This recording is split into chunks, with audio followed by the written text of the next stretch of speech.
Fucking hell, is that not a beautiful piece of music?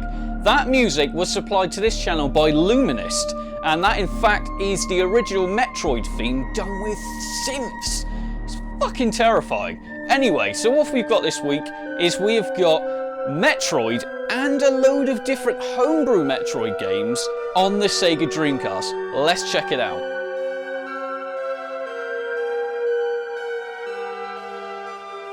So as you can see here, it does start with a few different options. So you have sound, you've got controls, you've got different aspect ratios for your screen, as well as VMU support.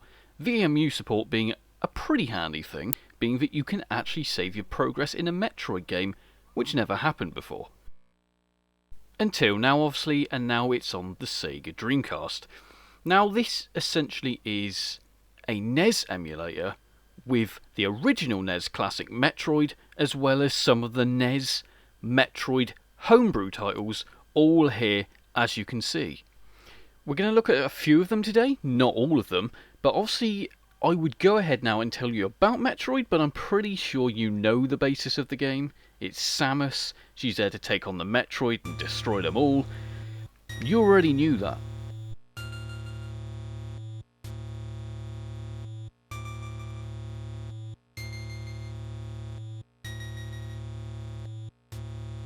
But what you probably want to know is you want to know if it plays well on the Sega Dreamcast. And let me tell you, this is a pretty looking version of the game on the Dreamcast. Even though, as I said, this is just a NES emulator. But we can chuck that aside. Let's just pretend this is fully been ported on to the Sega Dreamcast. Although if you do have a modded Dreamcast, for example you have an HDMI connection on the Dreamcast, or you've got a NES Mini original playing through HDMI, maybe that's the way to go. Or if you're just like me and you've got neither of those, then you're probably going to just be playing this for a standard AV connection on the Sega Dreamcast and just enjoying some classic Metroid. As well as, obviously, like I said, some homebrew titles that are also on here as well, and like I said, it looks really good, just with an AV connection. Okay, yeah, it would look a lot damn better with HDMI, but then what doesn't? Now you're probably wondering, how well does it control on the Sega Dreamcast? Now I actually think this game works extremely damn well with the Sega Dreamcast D-pad. Now I actually think the D-pad on the Sega Dreamcast is one of the best ones that comes with a standard console controller. And to be fair, this game is actually built to be done with the D-pad controls and not analog. I mean, it plays okay with analog, but it just doesn't feel as sharp, because even though you're kind of pushing in, for example, if you want to go left, you're kind of pushing in a rough direction on the analog stick, whereas the D-pad is sharp, responsive, and accurate. All other buttons, though, are as you'd expect. They're just, the standard buttons. They work. Now, VMU saves. This is the one thing that I think a lot of people who are playing this on the Sega Dreamcast are really happy about. Now, this is obviously people who don't have a NES Classic Mini, because obviously you can do that on there as well, but now you can finally do it on the Sega Dreamcast version as well, meaning you don't have to sit there for hours and hours and hours without saving. Now obviously the game doesn't take hours and hours and hours to complete, although it is a long game, so if you do just want a little sort of blast of Metroid, you now can do that without having to worry about password systems or anything like that. I know, it's really, really cool, and in fact it's one of the features that I think really sells Metroid, and not just Metroid, in fact all of the homebrew games within this collection. Obviously, apart from it looking pretty damn good on the Sega Dreamcast, it plays well, and you've got VMU support. Should we start taking a look at some of the old homebrew games? Let's take a look. So you can probably tell what we've got here. This is the first one in the collection of homebrew games. On this collection we have Mario Droid. Now this essentially is Metroid sprites within a Mario world. So you got the soundtrack of Mario with the look and feel slightly of a Metroid game, or at least with the characters.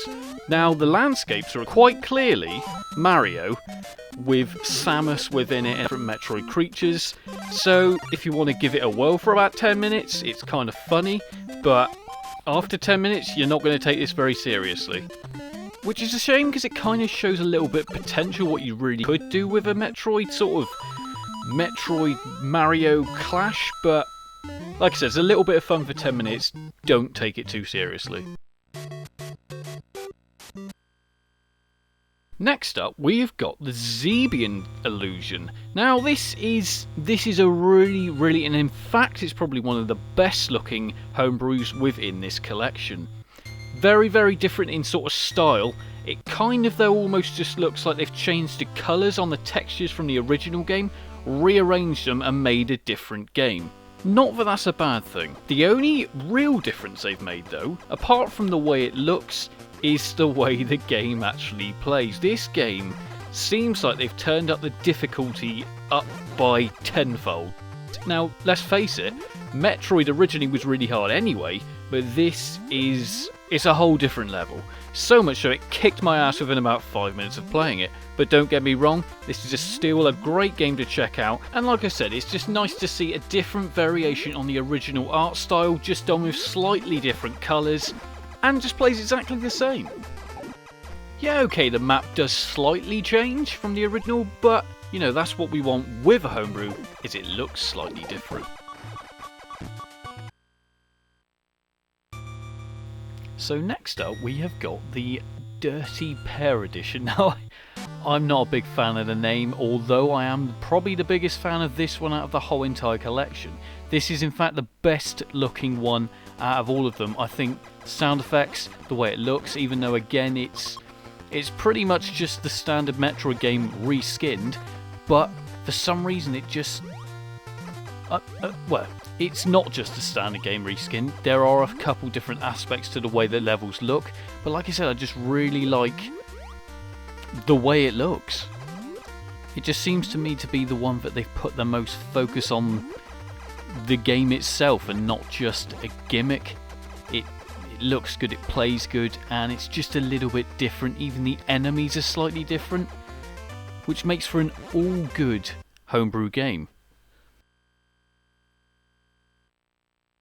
And finally we've got Zelda Troy, which again is it's a Zelda game, or it's a Metroid game with a Zelda skin. So again, it's a take it or leave it. It's a gimmick, kind of adds to the collection, and it's a bit of fun for 5 or 10 minutes. But again, this is not going to be something that's going to make you want to play this over one of the other homebrew games, one of the more original ones.